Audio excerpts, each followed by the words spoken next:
If someday you should see Thomas the Tank Engine puffing happily along the line, he may be on his way to a village nestled deep in the heart of the island of Sodor. One December morning, Thomas whistled to all his friends, "It's nearly Christmas and I'll bring you lots of letters and parcels." But a week later, the storms came.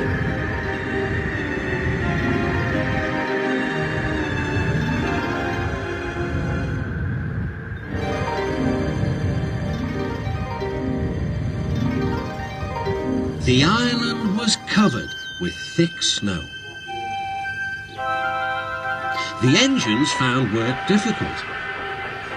Some had to help clear snow from the track, and workmen hacked away at the frozen banks of ice. Thomas and Percy were collecting important post for Christmas. "Driver said there's lots of post for the village," said Thomas. "I'll need an extra truck for it all." Percy was feeling left out. "It's not fair. You're not leaving any post for me." But Percy's chance had come. "There's been a change of plan," said Thomas's driver. "The Fat Controller needs us at the big station. Percy, you are to take Thomas's train to the village." Percy was delighted, but Thomas was sad. "I won't be able to say Happy Christmas to all my friends." "Don't worry," said Percy kindly. "I'll do it for you. It's not the same," cried Thomas.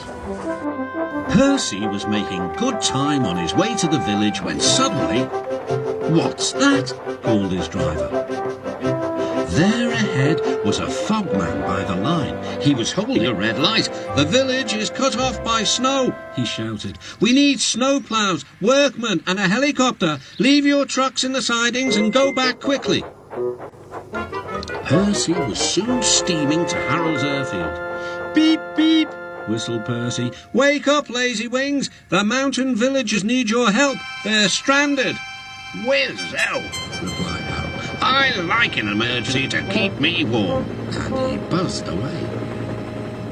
"Now," sighed Percy, "what's next?" Suddenly, there was Thomas with Terence the tractor and a works train. "Come on, Percy," whistled Thomas. "Follow me."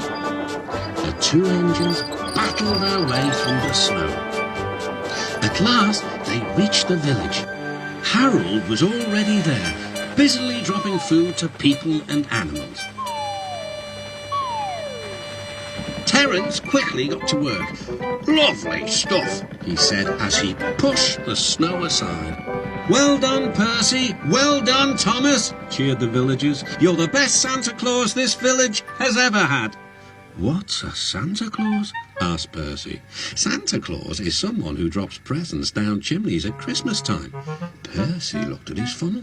"I wonder if—" "No," laughed Thomas. "Chimneys, Percy, not funnels. Which reminds me, your post train is still back in the siding, isn't it?" Percy hurried back to fetch it. Just then, Toby arrived with Henrietta.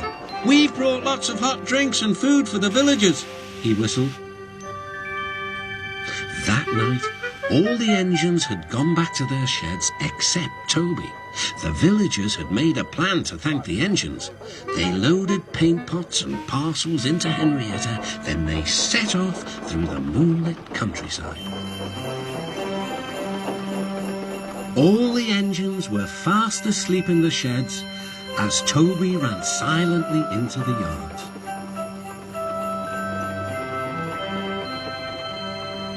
He had no idea what the villagers were going to do, but he knew it was going to be a big surprise. When the engines woke the next morning, they could not believe their eyes. The sheds had been repainted and decorated. Parcels lay everywhere. The engines whistled in delight, and everyone agreed that it was really a happy Christmas.